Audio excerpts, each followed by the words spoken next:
Hello जी, welcome back to our channel.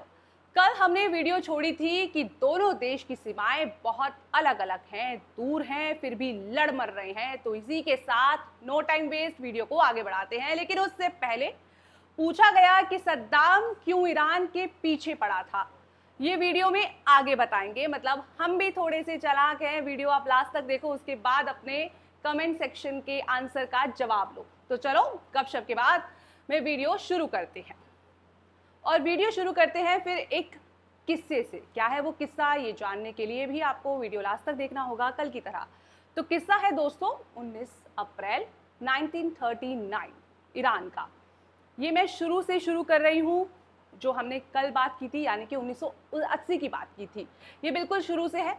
ये जो किस्सा बता रही हूँ ये ईरान की सर्वोच्च नेता, supreme leader Ayatollah Sayyed Ali Khomeini की जीवनी बायोग्राफी का शुरुआती का हिस्सा है।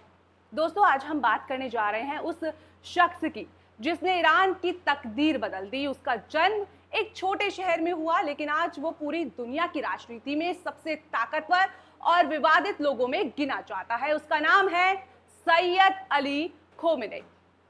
जगह थी ईरान का मशहूर धार्मिक शहर मशहद। वहीं एक धार्मिक परिवार में एक मौलवी रहते थे सैयद अली खोमेनी, और उसी घर में जन्म हुआ एक बच्चे का नाम रखा गया अली खोमेनी। वो अपने 8 भाई बहनों में दूसरे नंबर पर थे। सिर्फ 4 साल की उम्र में अली को भेजा गया इस्लामिक पढ़ाई के लिए, जहां उन्हें कुरान, अरबी भाषा और इस्लामी असूलों की शिक्षा दी गई। ये कोई आम स्कूल नहीं था, ये था एक इस्लामिक स्कूल, जहां से शुरू हुई एक मौलवी के बेटे की वो कहानी जो बाद में ईरान का सुप्रीम लीडर बना। बचपन से ही अली खोमेनी का रुझान किताबों और इस्लामी ज्ञान की तरफ था। वो आगे चलकर ख्वाजा इस्लामी धार्मिक मदरसे, ये समझ लो कि ये जो होता है ख्वाजा इस्लाम, इस्लामी शिक्षा का एक केंद्र है जो विशेष रूप से शिया मुसलमानों में धार्मिक एजुकेशन और ट्रेनिंग के लिए जाना जाता है। ये एक ट्रेडिशनल एजुकेशन इंस्टीट्यूट है जहां इस्लामी कानून, न्याय शास्त्र, दर्शन और अन्य धार्मिक सब्जेक्ट की शिक्षा दी जाती है। वापस स्टोरी पर आते हैं तो उन्होंने वहां क्या पढ़ा। मशहद और फिर कुम में इस्लामी न्याय शास्त्र, तफसीर और विफ़ह की पढ़ाई की। उस वक्त ईरान में रजा पहलवी का राज था, एक सेक्युलर और अमेरिकन समर्थन शासन था। लेकिन अली खोमेनी जैसे कि कई धर्मगुरु इस तानाशाही के खिलाफ थे। उन्होंने रुहुल्लाह खोमेनी से प्रेरणा ली और बन गए इस्लामी क्रांति के सिपाही। 1979 में इस्लामी क्रांति कामयाब हुई, शाह भाग गए, खोमेनी आए और नई इस्लामी सरकार बनी। 1981 में अली खोमेनी राष्ट्रपति बने और फिर जब 1989 में रुहुल्लाह खोमेनी का निधन हुआ तो अली खोमेनी का चुना गया सुप्रीम लीडर। वहां कोई राष्ट्रपति या प्रधानमंत्री नहीं कहा जाता, वहां कहा जाता है रहबरे मुअज्जम। लेकिन ये जो सत्ता बदली, ये कोई ईरान के लिए ठीक नहीं थी, क्योंकि जब भी कोई कट्टर सोच का राजा या कोई बड़ी उपाधि लेता है तो वो ना सिर्फ पूरे देश की मुसीबत बनता है, बल्कि उस गद्दार की भी गले की हड्डी बनता है जो उसका समर्थक होता है। क्योंकि सत्ता पाते समय तो हर कोई लालच देता है। तो दोस्तों आगे बढ़ते हैं। यानी 1979 में सत्ता बदल गई और शाह मोहम्मद रजा पहलवी चले गए। अब जाने ये कौन थे Shah Mohammad Reza Pahlavi? Iran के आखिरी राजा थे। उन्होंने 1949 से 1979 तक ईरान पर हुकूमत की। लोग उन्हें आमतौर पर सिर्फ शाह कहकर बुलाते थे।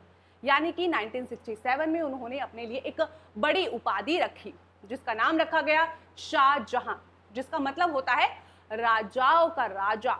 शाह बहुत ज्यादा पश्चिमी देशों के समर्थक थे, यानी कि वो बहुत अच्छी सोच और पश्चिमी देशों का कल्चर अपनाते थे। वो चाहते थे कि ईरान एक आधुनिक देश बने जिसमें फैक्ट्रियां हों, बड़ी बड़ी सड़कें हों, सेना भी मजबूत हो। इसी मकसद से उन्होंने एक बड़ा प्लान शुरू किया जिसका नाम था श्वेत क्रांति, व्हाइट रेवोल्यूशन, जिसमें उन्होंने किसानों को जमीन बांटी, औरतों को वोट और पढ़ाई का हक दिया और स्कूल कॉलेज बनवाए। ये समझ लो आप, हम जो अब ईरान देखते हैं ऐसा पहले कुछ भी नहीं था, बल्कि पहले ईरान में उस वक्त में नाइट आउट पार्टीज होती थी, महिलाएं खुलेआम घूमती थी, अपनी मनमर्जी के कपड़े तक पहनती थी, अकेले घूमती थी, किसी अपने फ्रेंड के साथ घूमती थी, वैसे ही जिया जाता था जैसे अपने देश में जिया जाता है, बिल्कुल ऐसे। ये तो अब हालात बदल गए हैं, क्योंकि जो शाह थे वो बहुत पश्चिमी यानी कि बहुत अच्छी सोच रखते थे, देशों के समर्थक थे। हालांकि उनका इरादा अच्छा था, लेकिन कुछ बातें लोगों को पसंद नहीं आई। धार्मिक नेता जैसे आयतुल्ला खौमेनी की उसके पश्चिमी सोच यानी कि अच्छी सोच जो उनकी थी, धर्म से दूर पॉलिसी से बहुत वो नाराज रहते थे। बहुत से भूस्वामी यानी कि जमींदार और जो मुल्ला उनसे खफा हो गए। आम लोगों को लगा कि वो सिर्फ अमीरों का भला कर रहे हैं, लेकिन अमीरों का नहीं, वो सबका ही भला कर रहे थे। धीरे धीरे उनके खिलाफ एक बड़ा आंदोलन खड़ा हो गया, जिसका नेतृत्व किया आयतुल्ला खौमेनी ने, क्योंकि लंका में भेद डालने के लिए लोगों का सहारा लिया जाता है, वही लिया आयतुल्ला खौमेनी ने। 1979 में यह आंदोलन इतना बड़ा हो गया कि शाह को देश छोड़कर भागना पड़ा, और इसके बाद ईरान में इस्लामिक क्रांति हो गई। अब वहाँ राजशाही नहीं बल्कि धार्मिक नेताओं की सरकार बन गई, जिसे हम आज इस्लामी गणराज्य कहते हैं। शाह इधर उधर भटकते रहे, कभी मिस्र, कभी अमेरिका, तो कभी मैक्सिको। आखिर में 1980 में उनका निधन हो गया, उनकी मृत्यु हो गई। यानी कि जिन लोगों को नई सोच से जीना सिखा रहे थे, वही उनके ही देश के लोग उनके दुश्मन बन बैठे, और उनके साथ एक कट्टर सोच रखने वाले का साथ मिल अपना ही जीवन एक तरह से उन्होंने बर्बाद कर दिया। शाह का राज ऐसे वक्त था जिसमें तरक्की भी थी पर तानाशाही भी। कुछ लोगों को उनका विकास पसंद आया, तो कुछ ने कहा कि उन्होंने ईरान की आत्मा को खत्म करने की कोशिश की। उनका और आधुनिकीकरण और क्रांति दोनों का गवाह रहा। अब कमेंट में पूछा गया जवाब कि सद्दाम हुसैन ने 1980 में ईरान पर हमला क्यों किया। इसके पीछे कई राजनीतिक, सामरिक और धार्मिक कारण थे। अभी आपको ऊपर बताया कि 1979 में ईरान में शाह रजा पहलवी की सरकार को गिराकर आयतुल्ला खौमेनी ने एक कट्टरपंथी इस्लामी शिया गणराज्य स्थापित किया। सद्दाम सुन्नी था और वो डर गया कि ईरान की शिया क्रांति इराक की शियाओं को भी उकसाएगी। खौमेनी ने खुलेआम इराक में सत्ता परिवर्तन की बात कर रहा था, इसलिए सद्दाम ने उसे टेप रिकॉर्डर गिफ्ट किया था, जो हमने कल के वीडियो में आपको बताया था। अब आया समझ कि ऐसा सद्दाम ने क्यों किया था। And thank you so much, आपने कमेंट किया, आपने पूछा। इतिहास सिर्फ किताबों में नहीं, हम सबकी सोच में जिंदा रहता है।